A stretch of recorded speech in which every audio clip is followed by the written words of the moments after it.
Bonjour à tous. Voici le chapitre Fonctions affines, signes et inéquations, dans lequel nous allons apprendre, on en a un petit peu parlé la semaine dernière, à trouver le signe d'une fonction affine et l'appliquer ensuite à la résolution d'inéquations de degré 2, de degré 3. Jusqu'ici, vous avez résolu des inéquations de degré 1. Donc voyons comment ça se passe et commençons par les fonctions affines.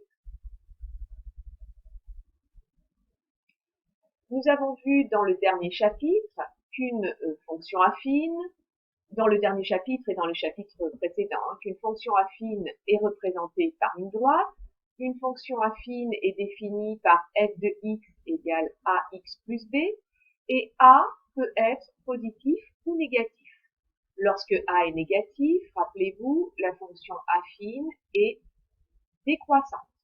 Lorsque a est positif, la fonction affine est croissante sur R. Une fonction affine est définie sur R, elle est décroissante sur R ou croissante sur R. Elle est monotone, elle ne change pas de sens de variation.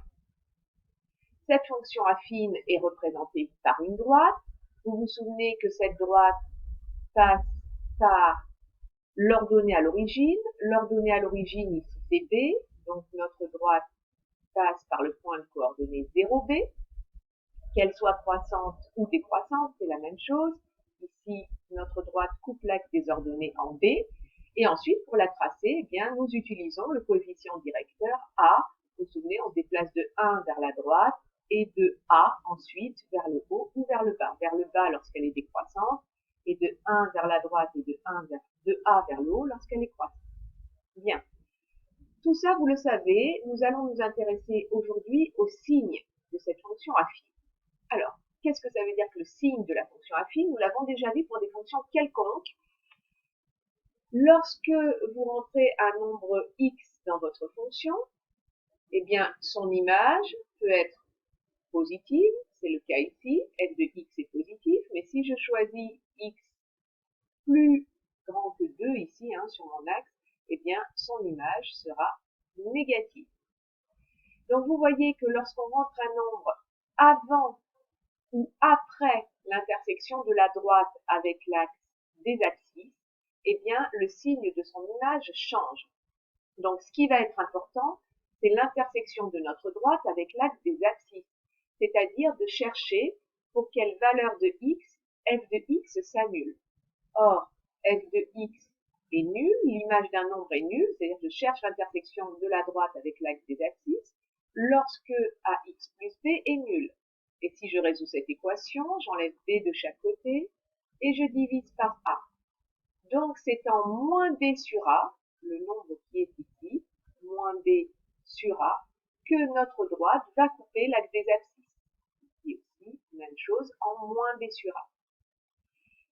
C'est-à-dire que ax plus b s'annule en moins b sur a dans les deux cas, quand a est positif et quand a est négatif. Mais regardez ici, lorsque on rentre un nombre qui est plus petit que moins b sur a dans notre fonction, c'est-à-dire que je vais rentrer un nombre ici inférieur à moins b sur a dans notre fonction, qu'est-ce qui va se passer? Eh bien, son image sera positive. Alors que lorsque je vais rentrer un nombre plus grand que moins b sur a dans ma fonction ici, eh bien, son image sera négative. Si je rentre n'importe quel nombre plus grand que moins b sur a dans ma fonction, son image est négative. Regardons ce qui se passe maintenant lorsqu'elle est croissante. Si je rentre un nombre inférieur à moins b sur a dans ma fonction, eh bien son image va être négative. Alors que si je rentre un nombre plus grand que moins b sur a dans ma fonction, donc imaginons que je prends, je vais changer de couleur, pardon. Imaginons que je prends n'importe quel nombre ici plus grand que moins b sur a et que je le rentre dans ma fonction, eh bien, j'obtiens ici une image positive. Donc, voilà ce qui se passe pour une fonction affine. Lorsqu'elle est décroissante, elle est d'abord positive, elle s'annule, puis elle est négative. Elle est d'abord positive, elle s'annule, puis elle est négative. Pour une fonction croissante, elle est bien sûr d'abord négative, elle s'annule en moins b sur a, et ensuite elle est positive. Nous allons voir ça dans un exemple. Alors, nous aurions pu aussi démontrer ces tableaux de signes grâce à la résolution d'une inéquation et se dire, bon, ben, on va chercher pour quelle valeur ax plus b est positif, est plus grand que 0. Eh bien, on enlève b de chaque côté et ensuite on va diviser par a. Mais attention, quand on divise par a, ici, on est dans le cas où a est négatif. Hein, notre fonction est décroissante, ici a est négatif. Donc en divisant par a, on va changer le sens de l'inégalité et on trouve x plus petit que moins b sur a. Donc notre fonction est positive, ax plus b est positif lorsque x est plus petit que moins b sur a. On retrouve notre tableau de variation. Ici, au contraire, lorsque a est positif, on est dans le cas a positif, ax plus b est positif, quand ax est supérieur à moins b, et je vais diviser par a, mais a est positif, donc je ne change pas le sens de l'inégalité. Donc, ax plus b est supérieur à 0 lorsque x est plus grand que moins b sur a, c'est ce qu'on a dans notre tableau de signes. Donc, dire que ax plus b est plus grand que 0 et supérieur à 0, dire que notre fonction est positive, je vous rappelle que ça veut dire que si on prend n'importe quel nombre ici, entre moins b sur a et plus l'infini, son image par la fonction affine sera positive. En n'importe quel nombre entre 0 et plus l'infini, son image sera positive. Alors, si je prends n'importe quel nombre entre moins l'infini et moins b sur a, son image sera négative. En n'importe quel nombre entre moins l'infini et moins b sur a, son image sera en dessous de 0, sera négative. Donc nous allons maintenant voir ça sur deux exemples. J'ai pris dans votre cours un exemple avec a négatif et a positif. Donc ici, on a a qui est égal à moins 3, a est négatif. Donc f est décroissante. Que l'on va mettre dans notre tableau de variation. Ça, c'est notre tableau de variation. Notre fonction est décroissante. Que se passe-t-il maintenant pour le signe? Eh bien, nous avons vu qu'il se passait quelque chose lorsque notre droite va couper l'axe des abscisses en moins b sur a. Donc ici, moins b sur a est égal à moins 2 sur, et a vaut moins 3. Et moins par moins, ça fait plus, c'est-à-dire 2 tiers. Donc, en 2 tiers, notre fonction va s'annuler. On aurait pu faire autrement. Si vous ne voulez pas retenir le moins b sur a, vous pouvez à chaque fois retrouver pour quelle valeur votre fonction s'annule. Et vous résolvez votre petite équation, vous enlevez 2, vous divisez par moins 3, et on retrouve 2 tiers. C'est deux façons de retrouver 2 tiers. Et ensuite, nous allons donner son signe. Donc, je remets 2 tiers ici. Moins 3x plus 2 s'annule en 2 tiers.